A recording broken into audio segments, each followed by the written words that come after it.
എല്ലാ അമ്മമാർക്കും breast feeding supplementation അല്ലെങ്കിൽ ശതാവരി പോലെയുള്ള മെഡിസിൻസ് ആവശ്യമുണ്ടാകും. എല്ലാവർക്കും ഒരു ആവശ്യമില്ല. ചില അമ്മമാർക്ക് മിൽക്ക് വരാൻ താമസം ഉണ്ടാവും, മിൽക്ക് പ്രോപ്പറായിട്ട് സെക്രീറ്റ് ആവുണ്ടാവില്ല.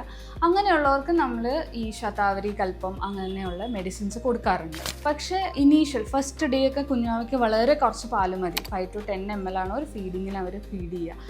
അതൊരു 1 week കഴിയുമ്പോൾ 20 to 30 ml മതി.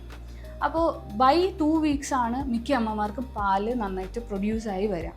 അതിന് മുമ്പ് തന്നെ നമ്മൾ പാലുണ്ടോ അല്ലെങ്കിൽ കുട്ടിക്ക് സഫീഷ്യൻ്റ് ആയിട്ട് കിട്ടുന്നുണ്ടോ എന്ന് നോക്കുന്നതിന് മുന്നേ തന്നെ നമ്മൾ ഈ സപ്ലിമെൻറ്റേഷൻ കൊടുക്കുമ്പോൾ ഓവർ പ്രൊഡക്ഷൻ ഉണ്ടാവാനുള്ള ചാൻസസ് കൂടുതലാണ്.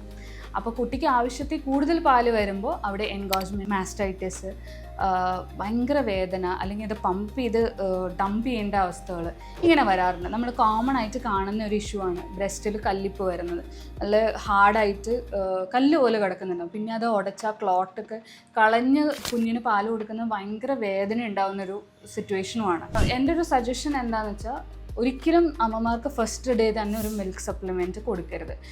ഇവരത് ഇമോഷണലി അതിൽ ഡിപ്പെൻഡൻ്റ് ആവുകയാണ്. ആ മരുന്ന് നിർത്തി എനിക്ക് പാലുണ്ടാവില്ല, അല്ലെങ്കിൽ ആ മരുന്ന് കഴിച്ചില്ലെങ്കിൽ കുഞ്ഞിന് വയറ് അറിയുന്നില്ല, ആ ഒരു ഡിപ്പെൻഡൻസിയും വരികയാണ്. അപ്പോൾ പാലില്ലെങ്കിൽ നമുക്ക് കൊടുക്കാം, അല്ലെങ്കിൽ വെറുതെ നമ്മളത് സപ്ലൈ ചെയ്യേണ്ട ആവശ്യമില്ല. കുട്ടിക്ക് വേണ്ട പാല് മിക്ക അമ്മമാർക്കും ഉണ്ടാവാറുണ്ട്. വളരെ കുറച്ച് അമ്മമാർക്ക് മാത്രമാണ് ഡെഫിഷ്യൻസീസ് ആക്ച്വലി ഉണ്ടാവാറുള്ളൂ.